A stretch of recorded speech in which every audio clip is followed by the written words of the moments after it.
Alright, so the first lesson was all about the pentatonic scale. The second lesson was how to build triads. And this lesson we're putting them together and I'm going to show you how to get better melodic solos in less than 5 minutes. My name's Jesse Glick. Let's throw 5 minutes on the clock and get this started.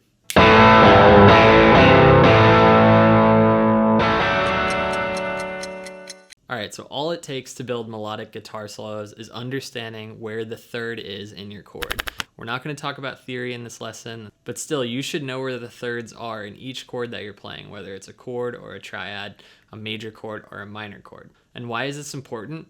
Generally, the third is the note that follows the melody that you're playing. So the first step, let me just show you a very quick example. Let's say I have a chord progression that sounds like this.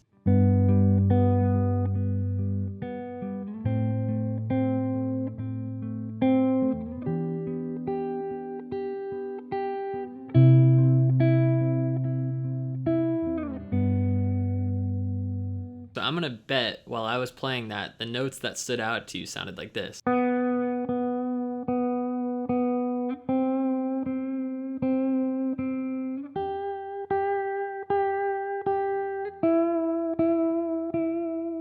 So in that example, all of the notes I was playing were the thirds of each chord. If you have a major chord, in this case, here's a G major, your third happens on the G string of the 4th fret. So in this case, it's the B note, but that doesn't really matter. So if you have a major chord, your third falls where your middle finger is if you're playing the bar chord. If you have a minor chord, the third happens just half a step down from where you were. So now it's under your index finger here, and you still hear it. So the reason why this is crucial with your guitar playing is because sometimes a chord progression will have a chord in it where the pentatonic scales and the major scales that you know won't cover the chord that's going by. But if you know the third of the chord that is going by, you can play over it no problem, and it's going to sound melodic and sound like you're getting a hook out of it. The third of a chord is going to happen all over the neck wherever you are with the chord that you're playing. But I'm going to show you 2 examples with chord shapes that you probably know. So I already showed you where the third is if you're playing a bar chord like this. If it's a major chord, it's under your middle finger. If it's a minor chord, it's under your index finger. Well, what if you're playing a chord shape, a bar chord shape like this? So now I have a C major.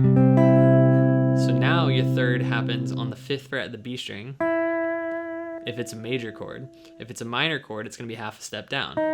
So now it sounds like this. So let me show you how to use this in context where the pentatonic scale and the major scale are not going to work. So I'm going to play you a guitar loop where I throw in a chord that doesn't fit in the mix. And if I just play the pentatonic scale and the major scale, it won't sound good. Then I'll highlight the third through the next pass and you'll see how important it really is.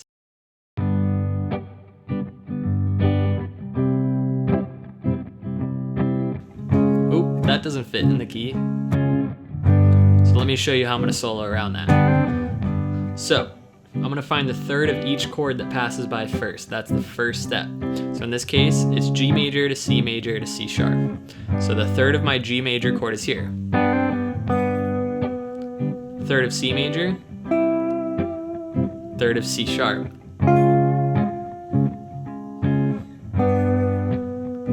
What about on these strings? All coming out of this bar chord shape. So now let's mix the pentatonic scale with that.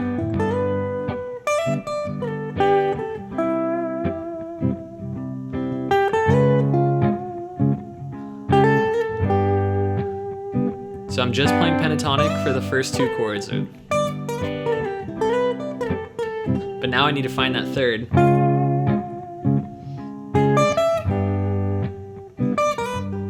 Here.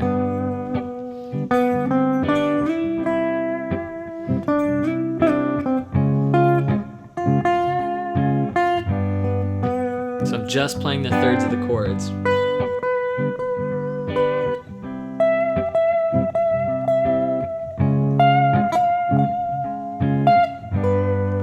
You can use this to your advantage anytime you have a chord progression and you don't know how to solo over a particular chord. Eventually we'll get into arpeggios and how to mix your arpeggios with your scales and your pentatonic scale. But for now, it's just the basics. You gotta find the third. So always look for the thirds in your chords, and over time, you'll naturally land on them when you're following a chord progression. It's the easiest way to start finding melody in your lines without only relying on the pentatonic scale or the major scale. So hopefully this helped you out. I remember when I learned this and realized it, how much more opportunity I had to solo over progressions that used to not feel comfortable to me. I'm putting out these lessons every Monday for free, and it's just a 5-minute lesson to get you inspired to pick up your guitar and play. If you want to support my channel, you can hit the subscribe button or leave a comment letting me know what you think about the lesson. Did it help you out, or is it something that you already knew? We're going to get into more exciting lessons in the future where I talk about arpeggios and scales and kind of how to mix all of that together. I'm going to stay away from modes though, because that's not really my thing.